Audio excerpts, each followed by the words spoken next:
Welcome to The Real Man. This is your host, Coach Bricks, man, and I am honored and blessed to be on here with one of my former athletes. Who really, when you talk about real men, when I talk about it, and I describe it and I go over in my course and all this kind of stuff, this is a guy that I think about. Um, you know, he came in, he definitely had certain aspects of it, with that toughness side, what I would call warrior side and stuff like that. But he also has that other side, that friend, that lover, that compassion type of person, and he knows when to use them and he knows how to use them and stuff. Where it's not always very easy for a lot of men to do that, but this guy has that, and I give him a lot of credit.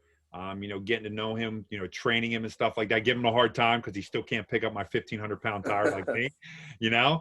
But he's definitely a guy who I give him a lot of credit. Also, not only that, because he took on a job that in today's society is not really as respected as when I was growing up, and that's being a police officer. He's a police officer down in South Carolina, and it's not a really respected job right now. And it's unfortunate because those guys deserve our respect. The ones that do right, the ones that do what they're supposed to do, deserve our respect. They go out there every day putting their life on the line.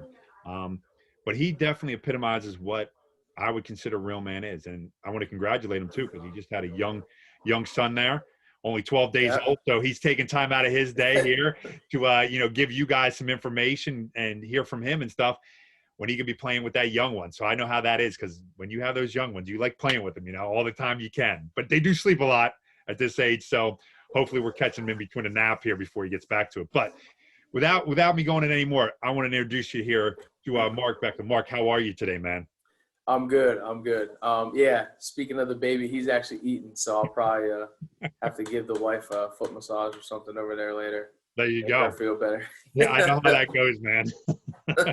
the job of the real man. That's what I told you. The job of the real man. You got to make sure you're taking care of the wife. So that's important. Mark, Oh, I yeah. want to get right into it, okay? And my first question that I ask all the people that are on, I really feel this is lacking in today's society, big time. You're not seeing as much as in sports. You're not seeing it in the communities. You're not seeing it at the national level either. And that's leadership. And I want to know, how do you personally define leadership? I mean, there's a lot of different aspects as far as leadership and everything. My biggest thing is I don't think you need to lead. You don't have to lead from the front, especially, for instance, in my job. And what I do is I have a lot of superiors above me, some that I never even see on a daily basis. But, at my level, closer to, the bottom, the patrol type guy, we make powerful decisions every day that can affect the whole department, our whole job, our whole society. So I think, specifically related to my job, that leadership is, you can lead from any position. It's a decision that I think is not everybody has. Everybody wants to be a leader, but not everybody has the skills and components to be a leader, and that's okay. But my biggest definition of leadership would be someone that is not afraid to take action and is not afraid to, do what's best for everybody and not personally think of themselves. A very unselfish, unbiased decision that needs to be made for the better of the good. Yeah, I agree. Now, playing on the leadership here thing, what do you think's lacking with leaders of today? There's definitely a lack somewhere. What is lacking with leaders of today? My biggest thing, and I talk about every day, I think accountability. A lot of people are, one, afraid to make mistakes, and two, they're not really owning up to the decisions they make. Me and how I've always been, if I make a decision, I'm going 100%. If I'm going to mess up, I'm messing up at 100%, and I'll take the repercussions of that. So I think it's got a lot to do with confidence. It's got a lot to do with, lack of, afraid to make a decision. I think that's another big thing, especially in the career that I work. A lot of people are afraid to make decisions, afraid that, they're going to make the wrong one. They're too focused on the wrong thing, the right thing, stuff like that. I think it's just, like I said, I think it's accountability. People aren't taking accountability for their actions, and, that ends up treading down and making everybody look bad in a sense. So yeah, I think the biggest thing would definitely be accountability. I People are agree. not taking I agree. not taking responsibility for their actions. I agree. I think that's definitely one of the big problems in today's world. We pass the buck and make excuses for everything. And then these Yep. kids see it, the younger kids see it, especially I see it at the football. I see it with the sports. I shouldn't just say football, but sports level, because I deal with so much of that.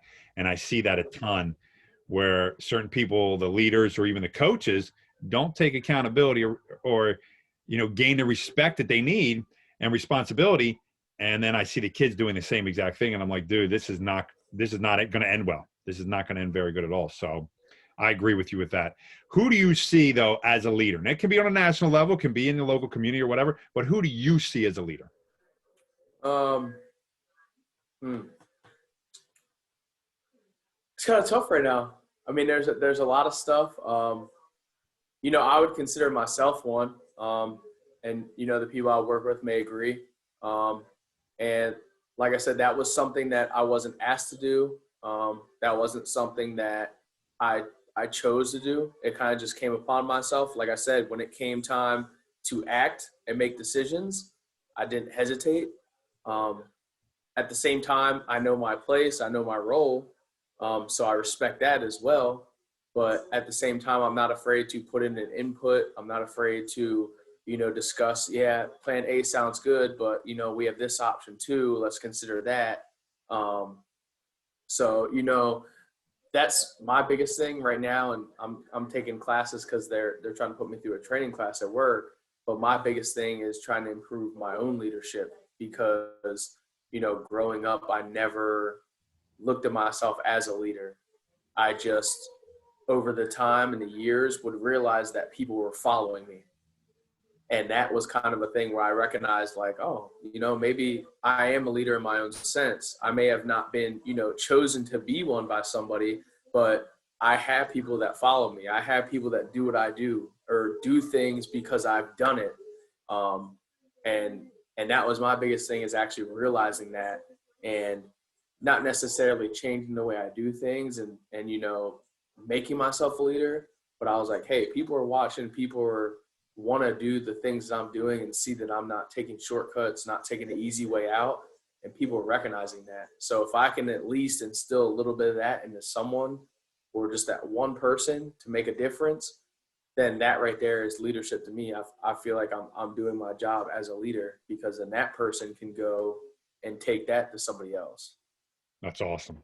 Now I want to switch gears out of the leadership part, and I want to go to self-discipline, because I think this is part of it. And I want to know what your definition of self-discipline would be. Mm. So, I mean, self-discipline is definitely, like I said, it kind of comes back to accountability, but I mean, it's also about doing the right thing. Like I said, they're not cutting corners, and that's in all aspects. Self-discipline is kind of, we have training days, specifically for me at work, where we're supposed to work a 12-hour shift. But if we're in class for that day, we might get out and work 8 hours that day. I will go to work and either check emails or do what I have to get done for that last 4 hours. And, I've had people be like, dude, they're not going to know, like, just go home. You know what I mean? Like, you're getting paid for a full day, stuff like that. It's little things like that that accumulate over the years, that there's stuff that I've done that have made me be the person that's like, no, I should probably stay. I should stay the whole 4 extra hours that I'm getting paid to do. That's not something that I even think about. That's just like, I don't know. That's the right thing to do. I mean, that's the thing to do. That's just how my brain works. That's how I'm instilled. So, I've had like supervisors, they're like, man, you can go home. Like, you're good. And I'm like, all right. And like, we appreciate you staying, but like, you can go, man. It's, so I think self-discipline is just, knowing when to do the right thing, even if it's hard.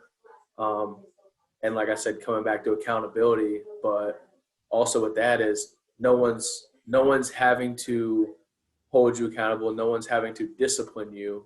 You can do that on yourself. And that took a long time. Had to go through a lot to kind of get to that point. And I think that just comes from experiences and, the type of people you're around as well. I mean, if you're around people that, don't quit, don't give up type attitude, and that's the people that I work out with. If I work out with someone, it's someone that's better than me. It's someone that's faster than me. So it makes me push myself. They're watching me do my reps. Same thing when I was at EXP, and I would start doing some squats or do something, and you'd be like, all right, those first two didn't count. I would never talk back to you. I'd never get mad. I look at it as, okay, you're trying to make me better. We did a run the other day, and my buddy who is in the Navy, works for special warfares, all this stuff. We were doing the Murph actually, and the mile run, and he started to pull away from me a little bit. Obviously, I'm 230, I'm a little heavier, and he's probably 195, 200. And he looked back at me and he was like, hey, that gap between me and you right now is all the other SWAT guys that are trying to beat you in your position. And at that point, I sped up and we finished at the same time after that. Just stuff like that. I mean, being disciplined like that, knowing that, he's right. This is what I want. I know I can do this. I don't need someone else to push me. But like I said, it's good to have that reminder every once in a while. But also at the same time, I took it upon myself to know what I was capable of doing.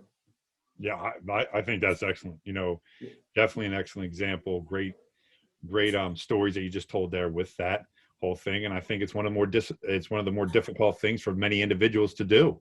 They have a hard time understanding how to self-discipline themselves, to work out, to eat right. People who want to be better athletes always tell me, hey, I want to get bigger and stuff. But I said, ask them what they're eating, and they're eating the crap. You know what I mean? Not eating enough or eating too much sugar, too much processed food. I'm like, you got to eat this. That's a self-discipline type thing. You've got to be disciplined because society's pushing you another way. There's not many, there are some commercials for healthy food, but let's be honest, most of the commercials are always for these processed fast food places and things like that. You got to be self-disciplined to come over that. So I think that's great. Now I want to get personal with you here on this one. Well, I actually want to comment on that. I want to comment on that because I've been doing this job almost 3 years. I've worked nights since day one. So I work 4 p.m. to 4 a.m. Now the schedule flip-flops every week, which is besides the point. But obviously, at night, there's only fast food to eat, everything like that. Everyone I've talked to since day one, they saw me prep my food to go to work. They're like, man, just wait, summertime, it's busy. You won't have time to prep your food. You won't have time to work out anymore. You end up eating cookout, eating, McDonald's, whatever, blah, blah, blah. Till this day, I pack my food every day. And I that's the thing that I like is people are like, dude, I'm telling you, it can't be done. I'm like, sounds good. Still now, 3 years later, obviously I have a wife that she preps her food too. So that helps. Yeah. But I wake up earlier, I prep my food, I make time for my workouts. I plan my day to make sure I get those things in. I don't just wake up at a random time or, I don't just wake up and I'm like, oh, I don't feel like doing this. Like, obviously I have days I don't, but that's one of those things that self-discipline is. 3 years later, summer times are crazy. Some days you're working 7 days straight. But yet that was something that like, I still hold myself accountable for. I still make time to prep my food every day to go to work. And, even now people are like, man, just wait. You had a kid, the dad bod's coming and all this. And I'm like, all right, man, wait in a year when I look the same or better, because that's just how my mind works. I was like, it's just not going to happen. It was the same thing when I was at the police academy and, we had to take tests every week and study every night. They were like, man, you can probably work out now, but when week 10 or 11 comes, it's too hectic. I worked out every day, the day I was there until the day I graduated. That's what I mean, though. You found that out, that self-discipline. That's how you were back here. You never skipped out. We can always talk about the one program. You're one of the only guys to ever finish it. Yeah. Right? You're the only one of the guys, the pain program, one of the only guys that went through all VSP, all the years, the 18 years. You're one of, I think, only 3 guys that have ever finished that one program. And you had to be dedicated. Remember, every day you couldn't skip. You skipped, you were thrown out of the program. Yeah. You missed. And so I could tell at that point when you're telling these stories, I'm like, that doesn't surprise me because I know how you are. But that's self-discipline. You're right. And I wish more people had that ability. We all have it. Yeah. It's whether you unleash it. And I think that's what people make excuses. Well, you can do that. But what Yeah. makes you any different than anybody else? You got 2 legs, 2 arms, 2 eyes, 2 ears. You're the same. You could do it. You just got to want to do it. And I think Yeah. you're right. And I'm glad you pointed that out and gave the stories about what happened at the academy, what happened, now you're in the police force and making all that. So I think that's awesome, dude. Now I want to get personal with this one. Okay. And I ask everybody this. What do you fear? Do you fear anything, and what is it? I mean, I have a lot of fears. One of my biggest now, I mean, obviously there's stuff that's important to me, but my biggest would probably be, letting my family down, especially with having a child and everything like that. And especially now, I mean, so I think fears can change. I mean, growing up, obviously, afraid of the dark, things like that. Everything kind of changes. Just like I think you can overcome fears as well. Just like before being, getting into this profession and everything. Now, like, I don't fear situations I get myself into because I train for them. For instance, if we go to the grocery store, me and my wife, someone's trying to rob the store, I go into a different mode, not like a fear mode. And that comes from being trained, going through scenarios, different jobs in my life that have trained me for that. Now my biggest fear is, after this year, which has probably been one of the craziest, not only for me in my lifetime, but probably for my career ever, besides like Rodney King, is my son growing up in this world and trying to guide him in the right direction without, forcing him to go the right direction. Like me growing up, I was never forced. I was just kind of guided and happened to, pick the correct way for the most part. I think I turned out all right. But, I don't want to be that person that pushes him and my family too far in a certain direction. I'm going to let them pick. But that's my biggest fear is just I've seen the manipulation. I've seen the type of people and how easily they can be persuaded. And that's just my biggest fear right now is just to see, my son go down a path because everybody else is going down that path or someone's telling him that's the right path. That right now is probably my biggest fear. And like I said, that kind of came from a couple months ago when reality kind of hit in. I mean, obviously, you have children, so the reality hits in once it's there. But a couple months before that, it kind of set in like, hey, like, this is our child. We get to guide him through life. We get to, help him make decisions without pushing him away to where he wants something to do with us. Because I get the question all the time. Everybody's asking, oh, are you going to push him to play football and this and that? And, I was never pushed that way. My parents were like, if you want to play football, cool. If you want to play sports, cool. We'll be there to support you, whatever you want to do. Obviously, yeah, I want him to play sports and stuff like that. But like I said, that decision is going to be his when we get to that time and what path he wants to go to. But the biggest thing is just making sure that he is growing up in a good way. I don't want to say the right way because everybody's term of right is different, but in a good way. Good to people, good to himself, good to us. Just good all around. So that's my biggest fear right now. That's valid. As a father, as you know, a new father is definitely one of the things that I, fear. My fear is always one of those things of letting my family down. So I understand 100% through that. One of the big terms that really picked up steam over the last year, 2 years, is this toxic masculinity. Okay.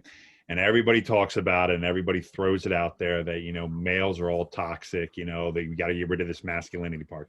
I want to know what your take is on it. Do you think really toxic masculinity exists, or is it just something that the media continues to portray out there and throw out there at a lot of males, if you're a male who stands up for something, well, you're toxic masculinity. You're trying to show this on. I want to know where you stand on it, and maybe some of the examples that you might have about that. So I mean, I think toxic is more. I mean, that could go mutual. I think that just comes from past experiences and how people handle those. I think masculinity as a whole is decreasing. Um, there's a lot of wannabe alphas, but they don't put in the work. They don't do what they need to do to actually be that alpha male. And I'm not saying everyone has to be that, but it's not as it's competitive in a different way now. Everybody wants to show everybody up by just word of mouth and stuff like that. But I don't think it's actual manly man stuff. Like, you don't have a lot of like jobs that people are getting like hands on doing stuff like that. You don't really have like those, and it's like a softness almost, like the masculinity. I remember I posted a post a couple months ago, and my wife saw it, and like a couple of the older women at the gym who work there, and they were like, yes, like that is what we think of when we think of a man, is like that type of person. And I forget what the post was, but like I said, it's just, I think the lack of masculinity is just decreased as a whole. I wouldn't say it's toxic. I just think it's more of not existent. And I don't know if that comes from babying your child or being soft or anything like that, but nobody wants to work for anything anymore. Nobody wants to get down and get dirty and get their hands broken up and bleed and, blood, sweat, and tears. Like that's not really a thing anymore. Nobody really bleeds, sweats, and cries for anything anymore. So I think of, all the men before me that did that. There's a lot of people now, but I mean, I think people are just don't want to get their hands dirty anymore. No, I agree. I think there is a big lack of masculinity. And I think if you do portray what you're portraying, Yeah. like you being you, Mark, how you are, you're considered toxic. And that's what I think the problem being is. You're not toxic. You're just being what men are supposed to be. You know what I mean? But I think, like you said, we've made it, I'm going to say dummy down masculinity, that everybody thinks that the level's here. Well, no, men are supposed to be here, just like females are supposed to be here. But don't bring us down here. But that's where people putting us. And I think you're here, then you're toxic. And I think that's, and I think your examples were right on. I think we're missing that. We're lacking that. And that's what we need to bring back. You know what I mean? Because I think that's what's missing in society. So great answers there. Mental toughness. Okay. It means a lot of things to a lot of different people. What does it mean to you? Oh, man, going to a dark place. That's probably I think that is one thing that you probably have to work on every single day. I would probably say that's one thing that you don't just develop and, once you have it, it kind of sticks. It's not like a playbook where once you learn it, you have it. I think that is something that can come and go every day. I have my spurts. There's different aspects now that, for instance, I have a child now. I have a wife, that, is trying to recover and do her thing. So, I'm trying to help her get back on track with her goals and fitness and eating and stuff like that. But at the same time, she has to obviously, take her time with that. But that's more things on me that I have to wrap around my mind. So when I wake up and I'm like, oh, I got to feed the baby and make my food. All right, now I don't have time to work out. So now I'll go on like a 4-day stretch where I won't work out. Now all of a sudden I'm in a slump where I'm like, well, now the day I have time to work out, I really don't want to. I still get like that. That's just me being human. That's me being honest. But like I said, I think that's something that you have to work on every single day. Unless your day, every day is the same, and you don't encounter any new interactions or any new stressors or anything, I mean, I guess you really wouldn't have to. But like I said, that's just something that I feel like I've had to work on every single day to kind of get to the point where I'm at.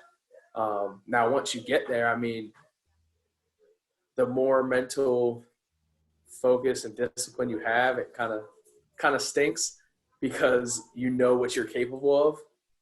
So now you have to hold yourself to that standard. You know, when you do something and you're like, I don't know if I can do that. And you're like, well, we've already done it. We've actually done it 2 or 3 times in our life. So you may not want to feel like doing it, but you know you can. So now it's kind of like, all right, well, now I guess I have to. Like, I really don't want to. And I mean, I've gone through that with workouts and working out with people. And, you know, that's just, I think, my competitive side of it is, you know, and my biggest thing is running. Like, I hate running. Absolutely hate running. But I've started to make myself run. And I've started to push myself to run. And in doing that, have actually met new goals. For instance, we had a SWAT PT a couple weeks ago, and they told us, they're like, all right, the run's just going to be a mile. And I've been running, nothing crazy, but like I've been running like pretty daily. They said it's just going to be a mile, and then we'll do a bunch of fitness stuff after. So I was like, all right, you know, I just got my new Garmin watch. I was like, I'm going to pace it. I've never actually like paced it until I started getting my watch. I was like, I'm just going to push this as hard as I can. Hard as I can. I'm going to push, and I'm going to, you know, when I run out here, I'll run and like, I can feel myself kind of dim down. And that day I pushed myself because I knew it was only a mile. So 230 pounds, ran a 6:57 mile. Nice. And I've never in my life ran under an 8-minute mile. Never. I can attest to that. I mean, never on record, never timed. I mean, maybe if I went out and ran and never timed it, but that was something where I was like, this is something I want. I'm going to push myself to see the absolute max I can do. And like I said, that just came from, because there were so many times I wanted to stop. So many times, and I was like, no, like this is going to be the time. Like, let's just keep pushing it. Let's see what we can get to. Keep pushing it. And that was like one of the most new successors like I've ever felt. And like I said, that's not a big deal to a lot of people, but I've never in my life ran under 8 minutes. That's so awesome. To do that at my weight, they were just like, dude, we don't know how you did that. And that was just, like I said, that was just my mental focus, mental toughness, just kind of thinking about stuff in my head, who I'm doing it for, stuff like that. Because, I mean, I'd be lying if I said I wanted to walk. There were so many times where I got so close to just walk in, and I was like, nope, come on, keep pushing. The quicker we get this done, the quicker it's over. And I actually felt pretty good afterwards. Now, if they would have been like, hey, we got another mile, I would have had to obviously dim it down a bit. But, yeah, I was like, you know, and that's why I say the more discipline you get, the more mental you get, the more, you know, physical, like, I guess the more, what's the word I'm looking for? The more physical improvement or mental improvement you get, you have to push yourself that much harder to get those goals. And that's why I said it's kind of, it stinks at the same time. But when you do actually get one of those goals, and it's been a while since I pushed myself to hit something like that, it was like just nothing could have brought me down that day. That's awesome. Yeah. That's congratulations, man. That's awesome. Yeah. Not an easy thing to do, get under 7-minute miles at 200. Well, I don't even know if I can do it now, to be honest. Like, I don't know. It was one of those days, and I just was like, I'm just going to, you know, if it was one of those, like in my head, it was like, if I collapse, I collapse. Like that was the mindset I had. And that's a hard place to go to. Yeah. Very hard place to go to. But you did it. And like you said, it's a great example of mental toughness. You overcome it. All right. Another personal question for you here.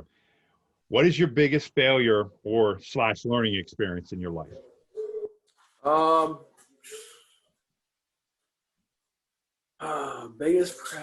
So my biggest failure or learning experience, and I think about this all the time, would probably be when I was down here at Coastal.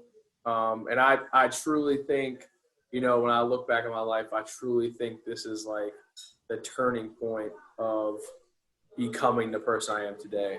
When I was at Coastal, I transferred down here, had to sit out for a year because of eligibility. And then the year I was ready to go, I went into my compliance office. Well, I actually went to practice, and the coaches were like, "Hey, you need to go talk to compliance. Like something's going on."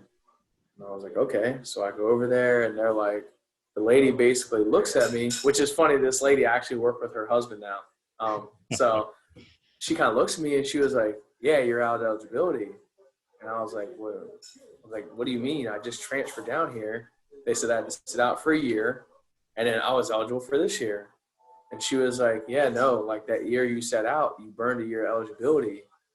And I was like, there's no way possible I did that. Why would I have transferred down here to this school? Because they said if you go from, left the JUCO, like if you go D1, you have to sit out for a year. So I did that. And I was like, why would I burn a year if I only had 1 year to play? I was like, I would have stayed back home and went like D2 or something where I could have played right away. And she basically looked at me and was like, I don't know, it's not my life. And like that was it. I mean, I walked out of her office, and I mean, I remember calling home, calling my dad, and he was like, all right, so what are we doing? Like, what are we doing from here? Like, let's figure it out. What are we doing? And, for the longest time, years after that, I mean, I blamed that lady, blamed her. And, it took, that's when I came back home. I moved and I went to EXP, and I trained for that whole year, did all those combines and everything like that, trained for a year straight. But I think like that made me realize like, this is not her fault. This was mine. I should have looked up the eligibility. I should have kept up with all that stuff. I took responsibility, and it took a long time for me to fully like take responsibility of that. And I kind of like the day I did it, I kind of realized like that was a life-changing event. That was something that was a failure on my part. And I blamed her for the longest time. I mean, I hated this lady. I was like, how could she look at me in the face and say it's not her life and this and that? But, looking back on that moment, I always look back on it. And I'm like, I try to blame someone for the lack of my actions. And that decision right there obviously affected the rest of my life. But I ended up coming back training. Obviously got some opportunities with some teams when I was back home, and then came back to Coastal and ended up graduating. So I have my degree in that as well. But like I said, if just that point right there and realizing that trying to blame my life on her and oh, she ruined my football career and she ruined my college and all this. It was like, no, like I potentially did that. I ruined that. But I bounced back from that. And now I think about stuff like that, and I evaluate situations differently and how I look at the action. So, okay, like when I start doing stuff, applying to jobs, or when I started getting this job, are all my I's and T's, dotted and crossed? Have I taken care of everything prior to this point so that something like that doesn't happen again? And that right there is like the turning point I always go back to, because I feel like that point right there truly changed like my aspect on life. It's interesting because my next question would have been what would have been one of your greatest growths in life, but it sounds like you mixed them together. Like they were all in one. You failed because of what I've done many times, try to blame other people, but have learned not their fault. And then you also grew from it, from being the responsibility now, taking upon yourself, and you continue that path now. Just like you said, you check over all that stuff, make sure that, hey, listen, this is compliant, this is this, and this. So you mix the two together, where a lot of people have failures, and a lot of times they don't always learn from them. Like, oh, I failed here. Okay. but did you learn from it? And they don't. And I think you're a great example, because I remember that time. I remember how mad you were. You were Yeah. fired, like, and you're an easygoing guy. In all honesty, Yeah. if I met you on the street, I'd be like, man, that's one of the coolest guys. He's easygoing, blah blah blah. But you were pissed when you Yeah. came back, like mad. I thought you were gonna rip somebody's head off, and you were 290 at the time or something like that. Yeah. You were a big dude, Yeah. strong as an ox, big as an Yeah. ox, And I'm like, this guy's gonna kill somebody. He's that mad, And I remember getting the call, like, you're not, because I checked in on you. I'm like, why aren't you playing? Blah blah blah, and you went off, but you grew from that. You went back there. You also helped with the strength staff, if I'm not mistaken, correct? Yep. You helped, and that team actually went pretty damn far, if I'm not mistaken. I think they lost to North Dakota State in the semifinals, or Yeah, Carson Wentz and them. Yeah. We ended up playing them. Yep. Yeah, but you helped with that, but you learned from all that, and that made you grow into. And I'm glad you said this at the beginning. You made you grow into who you are today. Yeah. And I think that's one of the things that men that I see today aren't learning. They're not learning the growing experience. Listen, I'll tell you right now, I failed, and I've been the biggest bag of crap in the world at times at times in my life. But when I look back on it, everything was my fault, and I learned from the situation. And I think if we do that as men, we'll be so much better off. It's not about blaming other people. It's about looking deep inside yourself and growing. And I like how the story came together, and it just mixed the two together, which is phenomenal. Yeah, and like I said, it's also comes to admitting. I think a lot of people shut that side of their brain down to admit and come to the conclusion that that's my fault. that is I'm the reason why that didn't work. Yeah. There was something I missed prior to that. Not the no, like I did everything right. I didn't do everything right. And I can admit that. And I was 25 at the time. So it took me 25 years of my life to finally get to that point to realize, and I think a lot of people also think that, the older you get and everything like that is, oh, well, I'm too old. I can't change now. Yep. I have when I was 25, it probably took me till I was 28-ish to finally just be like, that was my fault. At 28 years old, I was like, that was my fault. And I've improved since then with how I do my decisions. So it doesn't even happen when you graduate college or get out of high school. It took me that long to do, but I genuinely relaxed when I realized that and took that responsibility that I'm not blaming her anymore. And I'm going to make sure from this point forward that I cover everything on my end that I need to do so that doesn't happen again. And especially now with the job I'm in, and the liability now is a lot worse. So I definitely cover myself a lot more. And the thing is too, I've had a lot of mentors. When I was at ESB, I had Jamie Thomas, who basically, would mentor me, and he was there every single day. I needed to reach out to him, something like that. Mike Cox, I still keep in touch with him. I talked to him yesterday. So I had those guys there to help keep me level-headed. And even now in the job I'm in, especially with liability, guys that have been doing this as long as I've been born are like, hey, make sure you're CYA, cover your at. There's stuff you got to do to cover yourself. So I try to pass that on now to people, and I was fortunate to have that. I know a lot of people were like, hey, I wish I had someone tell me this. I was fortunate to have that. So I feel like I'd be doing a disservice by not doing that for someone else. And I'm the same way at work. I've only been here 3 years, but there's newer people than me. And I'm like, hey, check this out. Someone showed me this to make this easier, make your life easier. You cover yourself, take it for what it is. You can throw it away, you can forget about it, or, you can take in that knowledge. But like I said, I think it's a disservice for people to, especially go through some kind of life experience like that and not try to pass that knowledge on to someone else, which is another thing of masculinity is nobody wants to pass on the knowledge that they've gained.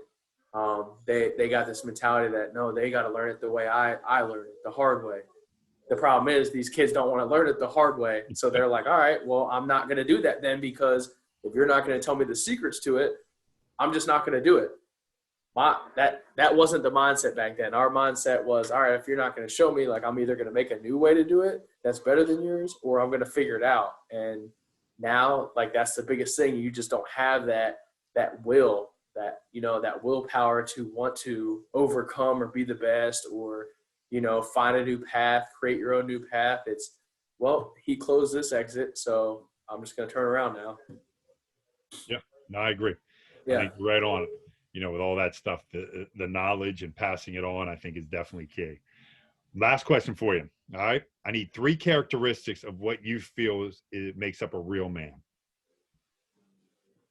Oh, 3 characteristics. Hard working's kind of very broad. Obviously hard working, but that's got to be mentally, physically. Because you don't have to be physically hard working to be a real man. But I think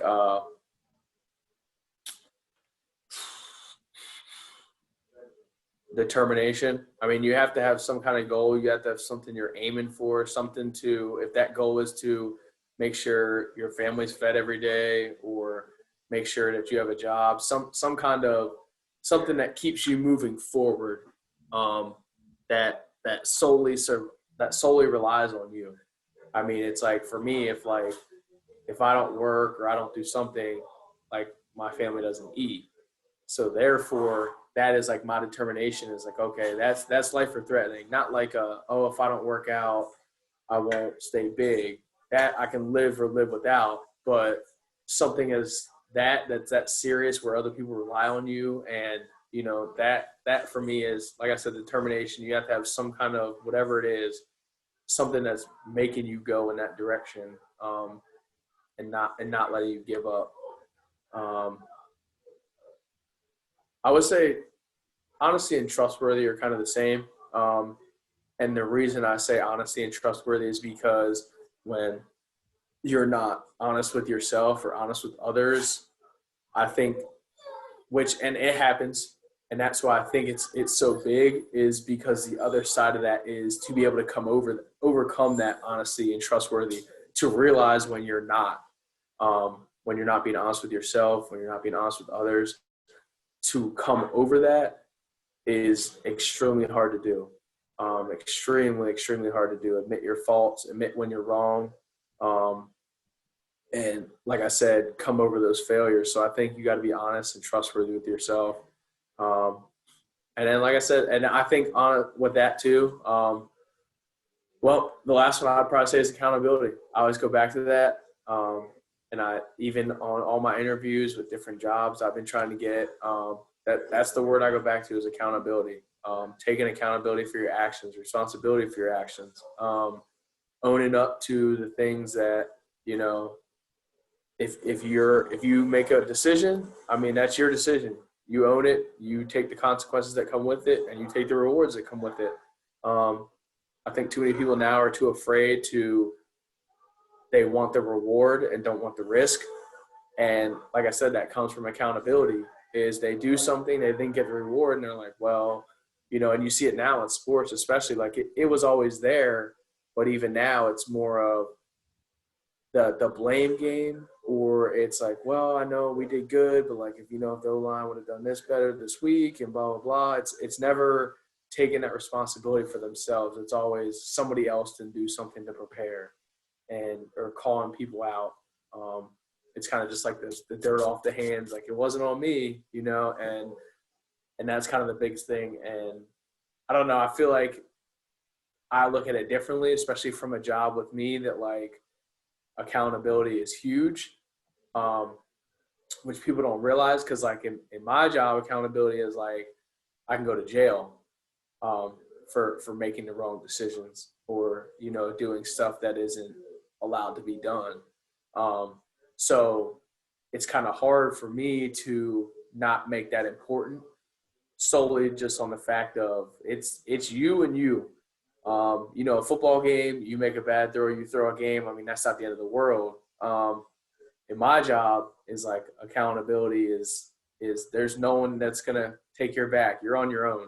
You're on an island by yourself, and you're taking all the heat, and you can see obviously we can all see what one person's actions in this job does to a society.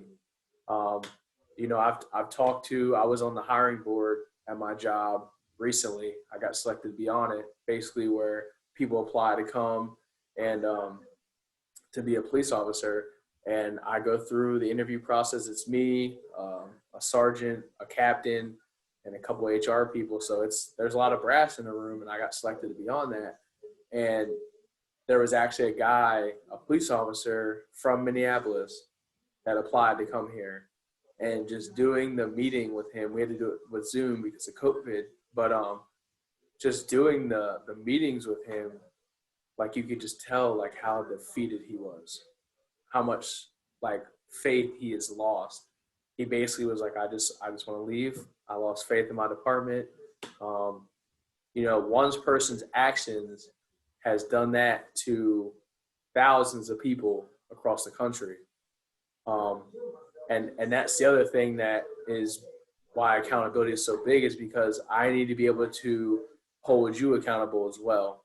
And that goes for people under me, people above me, superiors. It doesn't matter. Accountability is something that you can hold against anybody. And I think being a true man is holding people accountable, not afraid to call people out on the mistakes they're making, but also like telling them how they can get better. You see something, say something, but at the same time, that can be good and bad. If I see you doing something good, I'll acknowledge it. If I see you doing something bad, I'll acknowledge it. And I think too many people are afraid to step on people's toes, or afraid that, their opinion is going to affect them negatively. I just think that too many people are worried about that. And I think masculinity, accountability is probably the biggest thing. Yeah, Mark, that was awesome. The three things, all the questions that you answered, all the in-depth stories that you told, and how related to you and being a police officer in today's society, and, how important it is for what you do. And, I think all those things are things that young people, not even young people, older people, like you said, you said you realized something when you hit 28. I realized something when I hit 28, realized something when I hit 30, 35, and realized something, this year, about myself. And it doesn't matter what age. It really doesn't. Yeah. Age is just a number. It's whether you're willing to grow. And I always tell people, a real man, this isn't just for young kids. This is also for older people who have big egos, who always like to blame everybody else. It's a learning experience. Life's a learning experience, and taking that accountability and holding the responsibilities and doing the right thing are not always easy. They're not always what society wants to, accept, but doing the right thing at the end of the day is what's always going to have to be right. And it's not only right here in society, maybe society doesn't see it that way, but it's beyond your time here on earth, when you go on to the next life, and I think that's what people don't always realize when they're here. And I think all your stories and all your stuff that you talked about today are spot on. So I appreciate you, Mark. You were one of my men. Oh, yeah. Way back in the day, way back. We're going back to the old school days of ESP. You still can't lift a 1,500-pound tire like me, but that's cool. I still love I'll have to come see. I'll have to come up and check it out. Yes, when you come up, we'll have that challenge. And I know one of the people that you met up here, I know you still talk to, the Canadian, Tim, one of your buddies, you know what I mean? So I know you guys have made great friendships. You stuck with a lot of guys when you said Mike Cox and Jamie Thomas, two phenomenal guys that, they just spoke at my one conference I just had about the real man. They kicked the whole thing off, and their stories are beautiful, as well. So I appreciate you. I'm happy for you. I'm pulling for you, what you do, but also being a father, I know is not easy. I know a lot of people put fathers down, but it's not an easy job, being a dad, and, supporting the family. I know your wife's awesome. She's an awesome lady. She also helps out greatly, and you guys complement each other phenomenally, but having that newborn is not easy. As much fun as it is, I know it can sometimes be stressful, and as they get older, there's always different worries and stuff like that. So I commend you, and I wish you all the best, man. I'm looking forward to having you come up, because we are going to get that tire out. Has all grass growing around it, so I need somebody to pick the damn thing up. But I appreciate you, Mark. So thank you so much, man. Yeah, not a problem.